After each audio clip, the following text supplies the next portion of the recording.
আসসালামু আলাইকুম। সবাইকে স্বাগত জানাচ্ছি গ্লোবাল ভিউজে। আপনাদের সঙ্গে আছি আমি তাসনিম হোসাইন। উৎসবে মাতোয়ারা বাংলাদেশ।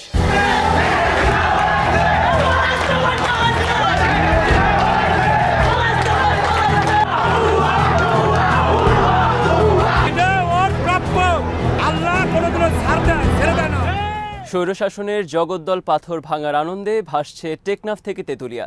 কেউ হাসছেন, কেউ বা খুশিতে আত্মহারা হয়ে কাঁদছেন। আওয়ামী সরকারের অবর্ণনীয় নির্যাতন নিপীড়নে পিষ্ট মানুষের স্লোগানে প্রকম্পিত হচ্ছে বাংলাদেশের আকাশ।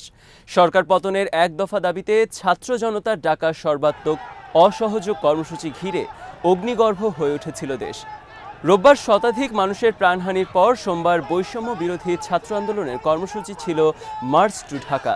সরকার পতনের চূড়ান্ত এই কর্মসূচিকে কেন্দ্র করে রাজধানীর মোড়ে মোড়ে ছিল পুলিশ ও সেনা সদস্যদের সতর্ক অবস্থান। কারফিউ বলবৎ ছিল, কিন্তু সব বাধা উপেক্ষা করে মাঠে নেমে আসে ছাত্র জনতা। সোমবার দুপুরে কোটি মানুষের পদভারে মুখর হয়ে ওঠে ঢাকা। কথা ছিল রাজধানীর শাহবাগ মোড় থেকে গণ মিছিল নিয়ে গণভবন ঘেরাও করে প্রধানমন্ত্রী শেখ হাসিনাকে পদত্যাগে বাধ্য করা হবে। সকাল 11টার দিকে সেই লক্ষ্যে বিভিন্ন প্রবেশপথ হয়ে ঢাকায় ঢুকতে থাকে জনতা। ঘণ্টাখানিকের মধ্যে ঢাকা হয়ে ওঠে কোটি মানুষের মিছিলের শহর। এর মধ্যে খবর আসে জাতির উদ্দেশ্যে বক্তব্য দেবেন সেনাপ্রধান জেনারেল ওয়াকারুজ্জামান। মানুষ আঁচ করতে পারেন প্রধানমন্ত্রীর পদ থেকে সরে দাঁড়াবেন শেখ হাসিনা। এ সময় ঢাকার অনেক স্থানে সেনা সদস্যদের সঙ্গে ছাত্র জনতার কোলাকুলির দৃশ্য চোখে পড়ে। এর মধ্যে কঠোর নিরাপত্তা বলয় নিমিষে ভেঙে গণভবনে ঢুকে পড়েন হাজার হাজার মানুষ। সেখানে দুহাত উঁচিয়ে স্লোগান দিয়ে আনন্দ উল্লাস করেন তারা। অনেকে শেখ হাসিনার বিচার চেয়ে স্লোগানও দেন। ভাঙচুরও চলে। বেলা যখন 1:30 তখন দেশ ছাড়েন শেখ হাসিনা। বঙ্গভবন থেকে একটি সামরিক হেলিকপ্টার তাকে নিয়ে যাত্রা করে। এ সময় তার সঙ্গে তার ছোট বোন শেখ রেহানাও ছিলেন। সূত্র জানায় তারা হেলিকপ্টারে করে ভারতের উদ্দেশ্যে রওনা দেন। বার্তা সংস্থা AFPর চিফ শফিকুল আলম বঙ্গভবনের একজন নিরাপত্তা কর্মকর্তার বরাত দিয়ে শেখ হাসিনার পালিয়ে যাওয়ার বিবরণ তার ফেসবুক পেজে তুলে ধরেছেন। বঙ্গভবনের এই নিরাপত্তা কর্মকর্তা জানান, 1:30টার দিকে শেখ হাসিনাকে জানানো হয় তার হাতে সময় খুব কম, তাকে বঙ্গভবন ত্যাগ করতে হবে। এ সময় তিনি জাতির উদ্দেশ্যে একটি ভাষণ দেওয়ার ইচ্ছার কথা জানান, কিন্তু কর্মকর্তারা জানান লাখ লাখ লোক বঙ্গভবনের পাশে অবস্থান করছে, তার হাতে সময় নেই। এরপর তাকে মোটর গাড়িতে করে বঙ্গভবনের পাশে পরিকল্পনা কমিশন অফিসে আনা হয়। সেখান থেকে রাস্তার অপর পাশে পুরনো তেজগাঁওয়ে পুরনো বিমানবন্দরে এয়ারফোর্সের একটি হেলিকপ্টারে করে উড়াল দেন তিনি। শেখ হাসিনা গণভবন ত্যাগ করার আগে একটি ভাষণ রেকর্ড করে যেতে চেয়েছিলেন, কিন্তু সেই সুযোগ তিনি পাননি। প্রাথমিকভাবে শেখ হাসিনা ভারতের আগরতলায় যাওয়ার কথা রয়েছে বলে বিবিসি জানতে পেরেছে, তবে কোনো কোনো গণমাধ্যমে জানানো হয় তাকে পশ্চিমবঙ্গ সীমান্ত দিয়ে ভারতে নিয়ে যাওয়া হয়েছে। ভারতের বাংলা দৈনিক আনন্দবাজার পত্রিকা বলেছে, বাংলাদেশের বিমান বাহিনীর হেলিকপ্টারটি ত্রিপুরার রাজধানী আগরতলার উদ্দেশ্যে উড়িয়ে নিয়ে যান এয়ার কমোডোর আব্বাস। তিনি 101 স্কোয়াড্রনের সদস্য। এরপর তিনি দিল্লি যান, তার শেষ গন্তব্য লন্ডন। একটি সূত্রের বরাতে দৈনিকটি লিখেছে, তার আগে বাংলাদেশের সেনাবাহিনীর তরফে প্রধানমন্ত্রী হাসিনাকে সময় বেঁধে দেওয়া হয় পদত্যাগ করার জন্য। তাকে 45 মিনিট সময় দেওয়া হয় বলে জানায় ওই সূত্র। তবে অন্য সূত্রের বরাতে আনন্দবাজার বলেছে, পুরো বিষয়টি হয়েছে সেনাবাহিনী এবং দিল্লির সঙ্গে আলোচনা সাপেক্ষে। তারপরই হাসিনা ইস্তফা দিয়েছেন। একটি সূত্র আনন্দবাজারকে বলেছে, বিমান পাঠানোর জন্য হাসিনা নয়াদিল্লির সঙ্গে যোগাযোগ করেছিলেন, কিন্তু তাকে উদ্ধারের জন্য ভারত থেকে বাংলাদেশে বিমান পাঠানো হবে না বলে জানিয়ে দেয় নয়াদিল্লি। ভারতের তরফে জানানো হয় বাংলাদেশের আকাশসীমায় ভারত কোনো বিমান পাঠাতে পারবে না। তাকে জানানো হয় আগে ভারতের কোথাও পৌঁছাতে হবে এবং সেখান থেকে তাকে দিল্লিতে নিয়ে যাওয়া হতে পারে। হেলিকপ্টারে করে ঢাকা থেকে দিল্লি পর্যন্ত যাওয়া যায় না। এক্ষেত্রে তার নিকটবর্তী অবতরণ স্থান ছিল ত্রিপুরার আগরতলা বিমানবন্দর। বেলা বাড়ার সঙ্গে সঙ্গে শেখ হাসিনার ক্ষমতা ত্যাগের বিষয়টি ধীরে ধীরে পরিষ্কার হতে থাকে। সরকারি চাটুকারিতার বলয় থেকে বেরিয়ে আসতে থাকে সংবাদ মাধ্যমগুলো। সারা দেশের মানুষের চোখ ছিল সংবাদ চ্যানেল এবং নিউজ পোর্টালগুলোর আপডেটের দিকে। ছাত্র জনতার মিছিলে আচ্ছন্ন ঢাকাকে সারা দেশের মানুষ অনেক দিন পর মন ভরে দেখার সুযোগ পেয়েছে। সরকারি চাপের মধ্যেও যারা নিরপেক্ষ থাকার চেষ্টা করেছে সেসব সংবাদ মাধ্যমকে ধন্যবাদ জানাতে থাকে ছাত্র জনতা। যেসব সংবাদ মাধ্যম বাছবিচারহীনভাবে সরকারি দলের পক্ষপাতিত্ব করেছে, তারাও দীর্ঘদিনের অনুশীলন ভেঙে ছাত্র জনতার উল্লাস সরাসরি সম্প্রচার করে। বেলা 4টার দিকে জাতির উদ্দেশ্যে বক্তব্য রাখেন সেনাপ্রধান। শেখ হাসিনার পদত্যাগের কথা জানিয়ে তিনি বলেন, এখন রাজনৈতিক ক্রান্তিকাল চলছে, একটি অন্তর্বর্তী সরকার গঠন করা হবে, সব হত্যার বিচার করা হবে। সেনাবাহিনীর উপর আস্থা রাখার আহ্বান জানিয়ে সেনাপ্রধান বলেন, আমরা রাজনৈতিক দলের নেতাদের সঙ্গে বৈঠক করেছি, সবাই শান্তি শৃঙ্খলা বজায় রাখবেন, আপনারা আমার উপর আস্থা রাখবেন, আমরা একসঙ্গে কাজ করব। মারামারি সংঘাত করে আমরা কিছুই পাবো না, সংঘাত থেকে বিরত থাকতে হবে এবং সবাই মিলে সুন্দর দেশ গড়ব। কোন কোন রাজনৈতিক দলের সঙ্গে বৈঠক হয়েছে, সাংবাদিকদের এই প্রশ্নের জবাবে সেনাপ্রধান বলেন, জামায়াতের আমির, বিএনপির মহাসচিব এবং শীর্ষস্থানীয় নেতারা, জাতীয় পার্টির নেতারা, ঢাকা বিশ্ববিদ্যালয়ের আইন বিভাগের অধ্যাপক আসিফ নজরুল এবং জুনায়েদ সাকি বৈঠকে ছিলেন।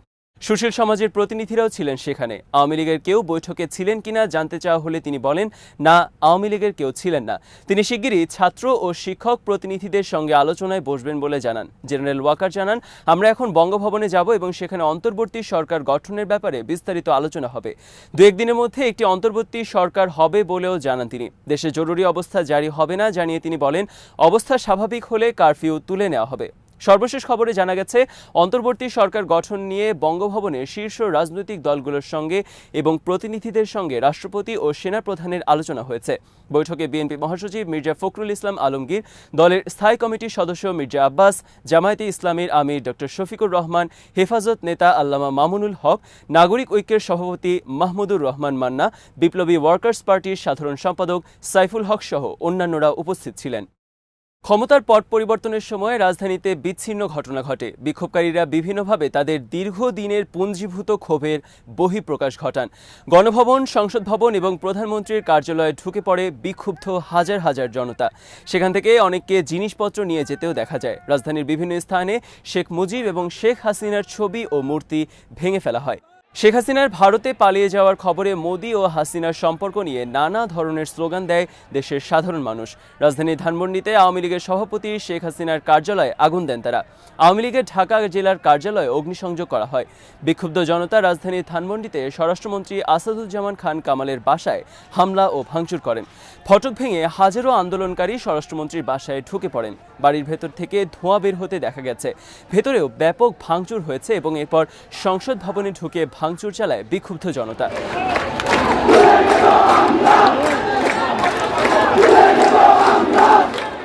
ধানমন্ডির সুধা সদনেও আগুন দেওয়া হয়। হেয়ার রোডে প্রধান বিচারপতির বাসভবনেও ভাঙচুর চালান বিক্ষোভকারীরা। শেষ খবর পাওয়া পর্যন্ত দেশের বিভিন্ন স্থানে আওয়ামী লীগের কার্যালয়গুলোতে হামলা চলছিল। ছাত্র জনতার উপর হামলা করা ছাত্রলীগ, যুবলীগ এবং শ্রমিক লীগের নেতাকর্মীদের খুঁজে বেড়াচ্ছিলেন আন্দোলনকারীরা। সরকার পতনের পর অনেক নেতাকর্মী গা ঢাকা দিয়েছেন বলেও জানা গেছে। কয়েকদিন আগে থেকেই দেশ ছেড়ে পালাচ্ছিলেন সিনিয়র নেতারা।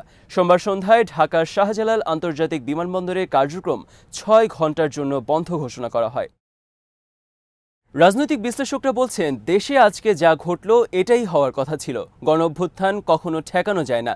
শিক্ষার্থীদের কোটা সংস্কার আন্দোলন সহজেই সমাধান করা যেত, কিন্তু প্রধানমন্ত্রী শেখ হাসিনার জেদের কারণে এত মানুষ মারা গেল।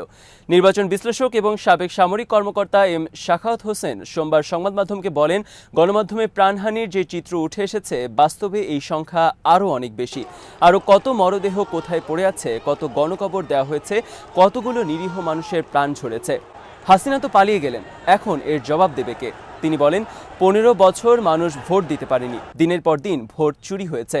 এখন দীর্ঘদিনের পুঞ্জীভূত ক্ষোভের বহিঃপ্রকাশ ঘটেছে। এটা ভুল হইতেই পারে, কিন্তু ভুল যখন হয়, ভুলটা রিয়েলাইজ করার পর ক্ষমা চেয়ে নিলে মানুষ ঠান্ডা হয়। শেখ হাসিনার বোঝা উচিত ছিল তিনি ও তার দল কতটা অজনপ্রিয়। শাখাওয়াত বলেন, কোটা সংস্কার আন্দোলনকে কেন্দ্র করে শিক্ষার্থীদের উপর হাজার হাজার গুলি ছোড়া হয়েছে, হেলিকপ্টার থেকেও গুলি ছোড়া হয়েছে। এর আগে আমরা সবাই এইচ.এম. এরশাদকে স্বৈরাচার বলেছি, তখন মাত্র 6 জন মানুষ মারা যাওয়ায় তাকে স্বৈরশাসক বলেছি। কিন্তু গত 15 বছরে কত মানুষের প্রাণহানি হয়েছে।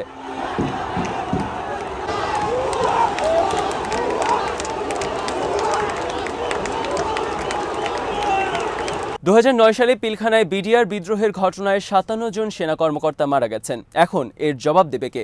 ব্রিগেডিয়ার জেনারেল শাখাওয়াত বলেন, যাকে জাতির পিতা বলা হয় তার পরিবারের সদস্যদের এত করুণ পরিণতি কেন হবে? তার এমন পরিণতি আমাদের দেখতে হলো। এসব হয়েছে তার দম্ভ এবং অহমিকার কারণে। এই যে গণভবন লুটপাট হচ্ছে, ভাঙচুর হচ্ছে, এজন্য জনগণকে দোষ দেবেন কিভাবে? তিনি বলেন, এরশাদের চেয়ে শেখ হাসিনা 100 গুণ বেশি খারাপভাবে বিদায় নিয়েছেন। এরশাদ পালিয়ে যাননি, হাসিনা পালিয়ে গেছেন। তিনি পালিয়ে আওয়ামী লীগকে ধ্বংস করে দিয়ে গেছেন। তার হিংসা, দম্ভ, অহংকার দলটাকে ধ্বংস করল।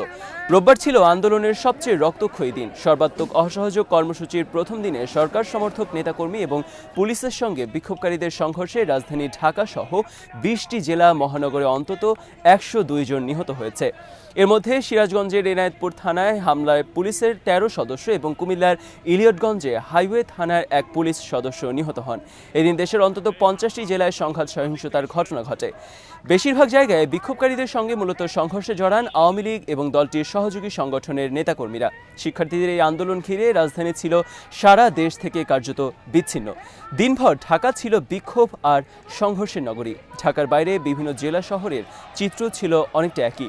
নিহতদের মধ্যে বিস্তারিত নাম পরিচয়ে জানা গেছে 43 জনের। তাদের মধ্যে আছেন ক্ষমতাসীন আওয়ামী লীগ এবং সহযোগী সংগঠনের 18 জন, পুলিশের 14 জন, শিক্ষার্থী 9 জন এবং সাংবাদিক 1 জন ও বিএনপির 1 জন। শিক্ষার্থীদের কর্মসূচি ঘিরে রোববার দেশের অন্তত 38টি জেলায় জনপ্রতিনিধিদের বাসা বাড়ি, আওয়ামী লীগের কার্যালয় এবং থানাসহ বিভিন্ন সরকারি স্থাপনায় হামলা, ভাঙচুর ও অগ্নিসংযোগের ঘটনা ঘটে। এর মধ্যে কমপক্ষে 13টি স্থানে মন্ত্রী, প্রতিমন্ত্রী, সংসদ সদস্য এবং আওয়ামী লীগের নেতাদের বাসভবন ও নিজস্ব কার্যালয়ে হামলা, ভাঙচুর ও অগ্নিসংযোগের ঘটনা ঘটে। চাঁদপুর শহরে সমাজ কল্যাণ মন্ত্রী দীপু মনির বাসায়, বরিশালে পানি সম্পদ প্রতিমন্ত্রী জাহিদ ফারুকের বাসা, দিনাজপুরে জাতীয় সংসদের হুইপ ইকবালুর রহিমের বাসভবনে ভাঙচুর ও আগুন দেওয়া হয়। রাজধানীর যাত্রাবাড়ি, খিলগাঁও সহ 15টি থানা, একটি রেঞ্জ কার্যালয়, 4টি জেলা পুলিশ সুপারের কার্যালয় এবং 2টি পুলিশ ফাঁড়িতে হামলা চালানো হয়েছে বলে পুলিশ সদর দপ্তরের বার্তায় জানানো হয়েছে। এসব ঘটনায় পুলিশের 3 শতাধিক সদস্য আহত হয়েছেন। অপরদিকে বিজিবি সদর দপ্তর সূত্র জানিয়েছে, গতকালের সংঘর্ষে বিজিবির অন্তত 57 সদস্য আহত হয়েছেন। সরকারি চাকরিতে কোটা সংস্কারের দাবিতে 1 জুলাই শিক্ষার্থীদের লাগাতার এই আন্দোলন শুরু হয়। 15 জুলাই ঢাকা বিশ্ববিদ্যালয়ের শিক্ষার্থীদের আন্দোলন ঘিরে সংঘর্ষের পর বিক্ষোভ ছড়িয়ে পড়ে সারা দেশে। এর পরদিন থেকে এই আন্দোলন ঘিরে ঢাকা সহ বিভিন্ন জায়গায় হামলা, সংঘর্ষ, সহিংসতা, ভাঙচুর, অগ্নিসংযোগ ও হতাহতের ঘটনা ঘটে। মাঝে কয়েকদিন পরিস্থিতি কিছুটা শান্ত ছিল। এক পর্যায়ে গত শনিবার কেন্দ্রীয় শহীদ মিনারে ছাত্র জনতার এক জমায়েত থেকে সরকারের পদত্যাগের 1 দফা দাবি ঘোষণা করেন শিক্ষার্থীরা। এই দাবিতে রোববার শুরু হয় তাদের সর্বাত্মক অসহযোগ আন্দোলন। 1 জুলাই থেকে এই পর্যন্ত 4 শতাধিক মানুষের প্রাণহানির খবর দিয়েছে বিভিন্ন সংবাদ মাধ্যম। 2024 সালে আর 1952 সালের ভাষা আন্দোলন তো না, ছাত্র আন্দোলনে কোনোদিন ছাত্ররা ঠকে নাই। Thank you Abu Sayeed, thank you Mugdho, তোমাদের সারা জীবন স্মরণ করবো। Thank you Farhan, thank you. আজ এখানেই শেষ করছি। সবাই ভালো থাকুন, সুস্থ থাকুন আর দেখতে থাকুন বিডি ভিউজ। চ্যানেলটি ভালো লাগলে সাবস্ক্রাইব করুন, সংযুক্ত থাকুন আমাদের ফেসবুক পেজে। আল্লাহ হাফেজ।